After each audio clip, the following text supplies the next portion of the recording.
John, welcome back. Sorry, I don't mean to insult you by saying that you'd ever write a coconut song for Kamala Harris. Apologize. Coconut rum. That would make sense for her. Okay, that's right. True. I think we've now proven, right, that she is just a dysgenic alcoholic.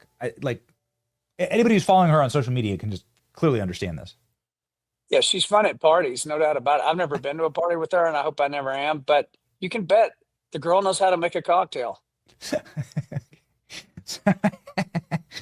It's funny, in this whole Cracker Barrel news cycle that's happened over the last 2 weeks, part of the commentary that I kept getting in the replies was that Cracker Barrel went downhill when they started serving alcohol, to the point about Kamala Harris, and that it used to be a good Christian company, and that they've changed the core of who they were, and that this was just the end result, the final assassination of what Cracker Barrel truly is. And I haven't really heard your thoughts on this. I know you sent a couple tweets. I know that you live in Tennessee, where Cracker Barrel was founded. And so I just wanted to start with that, John. What's your take on all this? Well, when we found out, it wasn't really the logo that did it. It's when we started digging into it and going, oh, these people, Cracker Barrel is funding, trans events for kids. They are full blown. Their DEI programs are absolutely full blown. Somehow they managed to skate under that radar when all that was being blown up. Because I guess who would ever think in a million years Uncle Herschel would be all about trans parties for kids? But when we dug deeper, we found that out. I think that's what really broke them. I don't think it was the logo thing. I think it was digging down into it, and they went, oh crap, we're exposed. And there were a lot of people doing that, digging deep and finding that stuff out. I call it being Dixie chicked. So there's two things. Cancellation is when a small group of people turns Benny Johnson off. They just kill his signal. That's cancellation. Capitalism is when the general public moves in mass away from something. So like in the Dixie Chicks case, the country music audience, when they got upset at them, they just stopped buying their records, stopped going to their concerts, and told country radio, we're not going to listen to you if you're playing their music. And that was the end of them.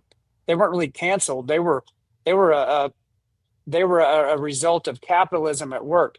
Cracker Barrel, this is not cancellation on Cracker Barrel. This will just be mass public, kind of like Bud Light. Will people get over what it is they learned about Cracker Barrel and eventually go back in there and start ordering food?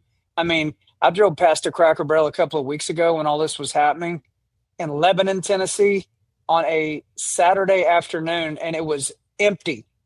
And I'm telling you, if you've never been to a Cracker Barrel on a weekend, you can't get in.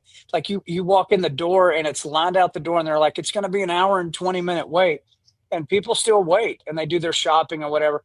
There was nobody there. There's the picture right there. I mean, it looked like maybe the employees were there, and that's about it. So time will tell if they'll survive this or not. It's so terrible, and we have this image that I find so hysterical from Cracker Barrel. All of the various special interest groups that Cracker Barrel decided to found.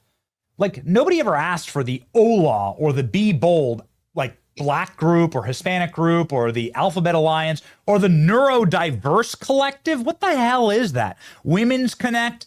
What was Cracker Barrel being used for? And this is, I think, the painful irony, right? So all the people part of the Be Bold initiative, which is for black leaders, for young black leaders within Cracker Barrel.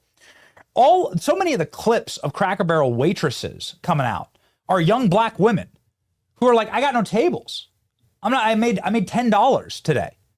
Mm-hmm. I've made no money. The wokeness actually ends up only ever benefiting the smug, girl boss, white, liberal ladies who are at the very top of the pyramid and hurting the people they claim to be supporting here. This is actually the clip right here of the waitress, and it's, your heart breaks because I've been a server, I've been a waiter, I've done plenty of manual labor, and you get totally destroyed by a decision by this harebrained lady to go out and to wreck this brand. There's millions of people that survive off of them just keeping Cracker Barrel. And I think I guess it's a lesson that has to be relearned again and again and again. Time is a flat circle. Okay, so these women, this woman at Cracker Barrel, they're supposed to be marketing experts. Like they oversee the marketing of companies that have billion-plus-dollar market caps. Looking at Bud Light. So they went to school and they got their marketing degree or whatever the hell they did. Listen, if you are a marketing person and your job is to successfully market the brand to where it gets more successful and more successful, to pay your shareholders back, to create more energy for the brand, and by the way, to advance yourself, because if the numbers go up under your watch, that makes you look like a really great marketer, so you'll wind up with even better job. Benny, these people are actually stupid people. They're stupid people. Okay, if you put me or you in charge, let's say we had to go make money for the family, we had to do it, we'll take a job, somebody offered me a job, and I got a job working for a company that's really liberal, but I'm a big time conservative. Okay, but I want to succeed in that job because I want to make more money from my family, and maybe someday I'll work at a company that's not liberal. There is no way in hell that I say, okay, let's take liberal brand XYZ and let's talk about the Second Amendment, and everybody's going to be in big 4-wheel drive pickup trucks and waving American flags, and we're going to give away a free MAGA hat every time you buy one of our products. That's how idiotic that would be. I mean, you would crash that brand. You would kill the brand. You would kill it. And so it's not only that they're ideologues, they are stupid people. Straight up. I mean, I have a high school diploma, but I'm a marketer, as you well know. Redneck Riviera. I'm in 11,000 stores around the U.S. I mean, look at your show. You market your show. You market your message. We know who our audience is, and we know who we are, and we fortunately get to talk to our own audience. We don't have to work for somebody that we disagree with. But we're not stupid. I mean, can you imagine if I said Redneck Riviera whiskey with a new rainbow bottle? I mean, can you even? I mean, that's how dumb they are. So I'm just still astonished at the level of just absolute abject stupidity that these people put onto these brands. But Bud Light being king of them all, but Cracker Barrel is a close second, I think, right now. Harley Davidson's another one. John Deere's another one. You know, Robbie Starbuck went one by one and just started blowing these things up left and right. And I thought they had all learned their lesson, but apparently Cracker Barrel hadn't yet. And yes, I feel terrible for that waitress. That's a tough job, and she's trying to make something out of herself, and she's getting smoked because of her boss. The wokeness only ends up hurting the people at the bottom. It only ends up helping the people at the very top, and it is remarkably hypocritical and really painful to look at a brand that's so mismanaged. Do you think they'll ever come back? I mean, they're from Tennessee. You're from Tennessee. They live, you know, I mean, we're seeing a lot of this, John. Like your photo that you took, we're seeing a lot of this across the country of empty Cracker Barrels. You think they can come back? Are they going to make you CEO, John? Can you break that news right now? Is that how they're going to fix it? If they made me CEO of Cracker Barrel, I could probably get them back in the doors. Yes. How'd you do it? Fire everybody that bastardized that brand, number one, and then number two, we would start doing the Pledge of Allegiance every morning when we opened at breakfast, and we do the national anthem at lunch. And, I mean, all kinds of things that we would be doing, and it would turn it around rapidly, and people would come back in droves. But my analogy of the Dixie Chicks, that's correct. Listen, it's more rural style people that eat at Cracker Barrel. Those are the same people that smoked the Dixie Chicks, that said, we're not ever listening to them again. We're not listening to your radio station if you play them again. We're definitely not going to buy concert tickets. They never recovered. I mean, that was 20, 25 years ago. They never recovered from that. Bud Light still hasn't recovered. So, as you know, I own a honky tonk downtown in Nashville, Redneck Riviera. We still don't have people asking for Bud Light. We don't even stock it. Nobody asks for it. They all just move on to something else. And again, that's not cancellation. That's capitalism. You made a call, you made a marketing call, and now you're going to reap the destruction of that call. It's as simple as that. I have a feeling that in a John Rich run Cracker Barrel, so man, they would make so much money. They'd make so much money. I have a feeling the menu changes would be very exciting for the American people, and the biscuits would be fresh, and the music They used to selection. be fresh. They used to be fresh, fresh biscuits. We would have to have Benny and the eggs. Benny and I'll, the eggs. That would be one of our plates. I'll absolutely take it. And as you eat those eggs, over the soft sound of John Rich's brand new banger, it's called All "The you Devil in the can eat. Hang TVA." on.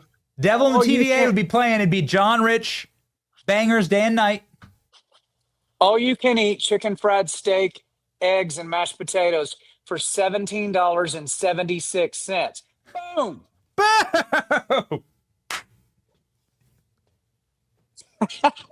I mean, load us up, baby. It's 1776. That's it.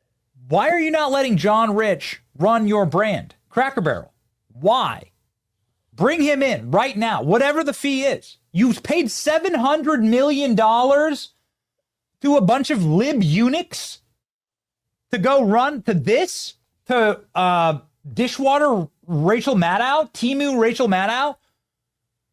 You paid Wish.com Rachel Maddow, Keith Oberman Rachel Maddow to go run your Cracker Barrel? John Rich is living in your backyard? $700 million? And you didn't call John Rich to go save Cracker Barrel? You're dumb, man. You're just dumb. Yeah. Yeah. They're The done. Devil in the TVA would play. Okay, I'm going to put up the link to the song.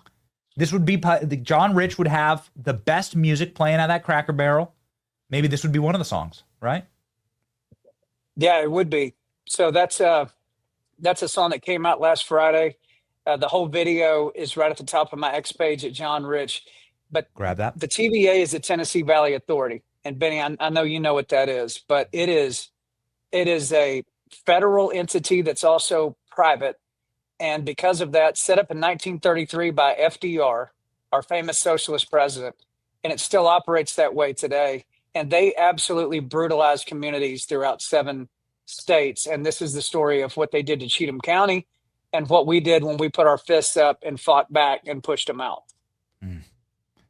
We talked about this at length in our last stream that we did from your house in Nashville.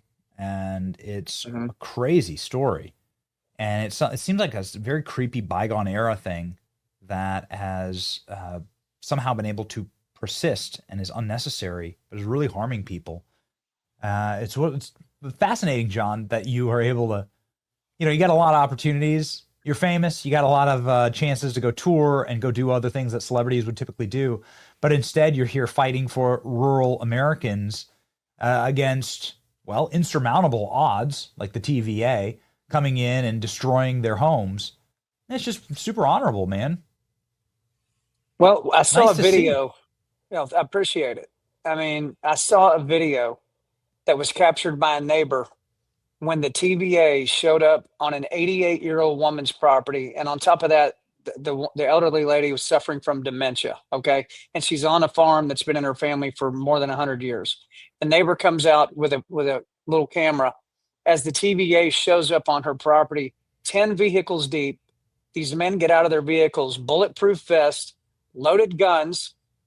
They come walking up to this lady's yard, demanding access to her property so they can do destructive testing, then condemn it, then take it for 10 cents on the dollar. And they were doing this all throughout the county. And that's the lady right there, Mrs. Nicholson. When I saw that video, Benny, my blood ran absolutely ice cold. I said, that is the most anti-American, tyrannical, communistic crap I've ever seen in my life. And I cannot even believe this exists in 2025. So I put my dukes up. The whole county got behind what I was doing. They had over 100 lawsuits at that point levied against citizens who didn't even have enough money to hire an attorney to represent them. This is a lower to middle income county, which is where TVA likes to go because people can't really fight back. I started putting out videos of me interviewing these neighbors on their front porches, just putting them on X. And they started racking up millions and millions of views, which then got the attention of Secretary Rollins at the Department of Agriculture.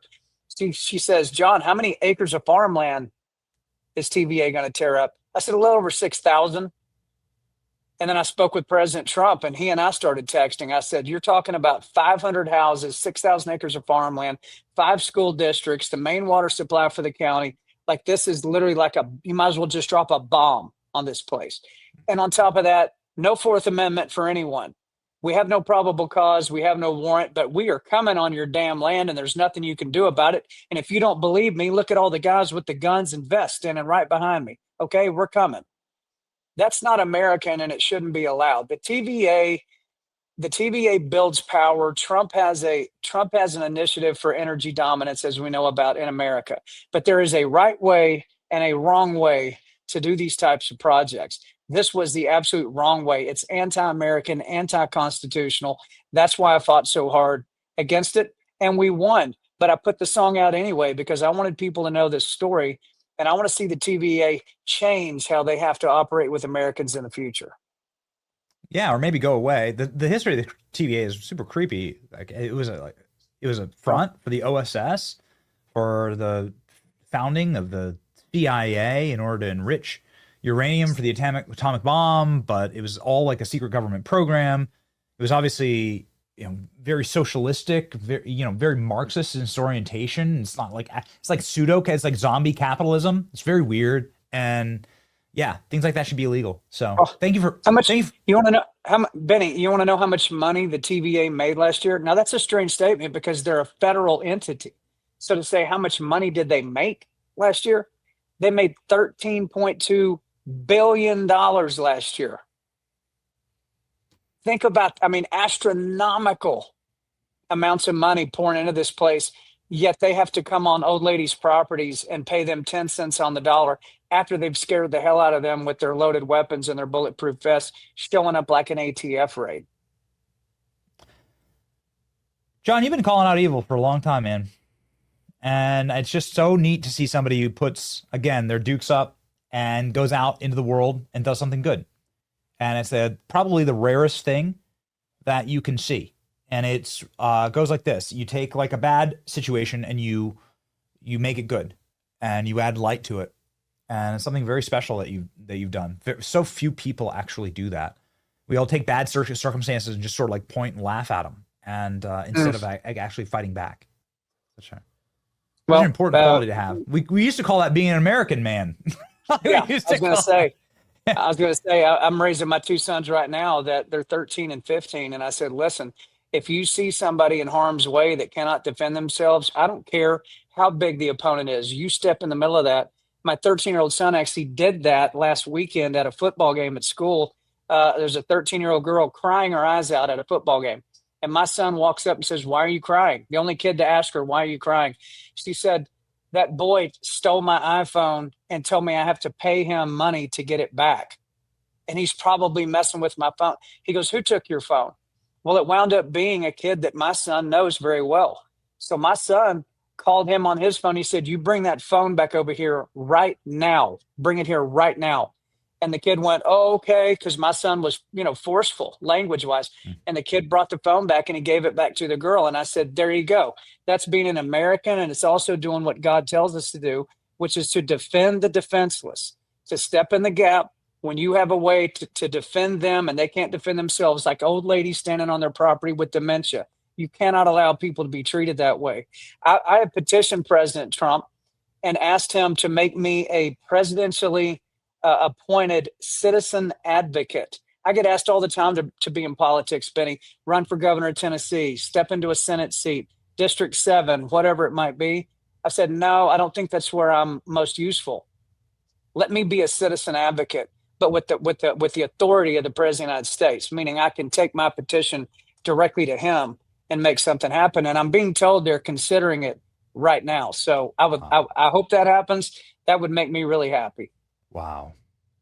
John, we look forward to that. We look forward to working with you on all of these endeavors. And honestly, I can't think of a better project for you to take on than to become the chief consultant or interim CEO of Cracker Barrel. I'm telling you, we're going to get that trending today. Don't threaten me with a good job. The solution's been in front of us the whole time, John. The whole time. I was going to say before you let me go, because I know you got a lot of people coming, the song The Devil in TVA, You can download it. It's on iTunes, Amazon Music. We're trying to make a statement. It's like $1.29. Go download the song. Go to my X page at John Rich, forward that, and just let everybody hear it. I'm not really trying to get a #1 song with this. I just want people to hear it, man, because it's a very unique David and Goliath real time kind of a story. And I think it's important for Americans to understand that if they fight back hard enough, they can actually win. Never stop fighting. Never stop fighting. That's the American way. If you're an American, then that's what your ancestors did. And that's why you actually have this land. So don't disappoint them, actually, as they watch down on you. John Rich is somebody who won't disappoint you. If you follow him right here on X, he's got millions of subscribers. You must be one of them. John, I'm going to call you later. I got some fun things that we're cooking up. I want to work with you on a couple of things. It's going to be an exciting season for all of us. Can't wait. Thank you, John. Godspeed, man. Thanks, sir.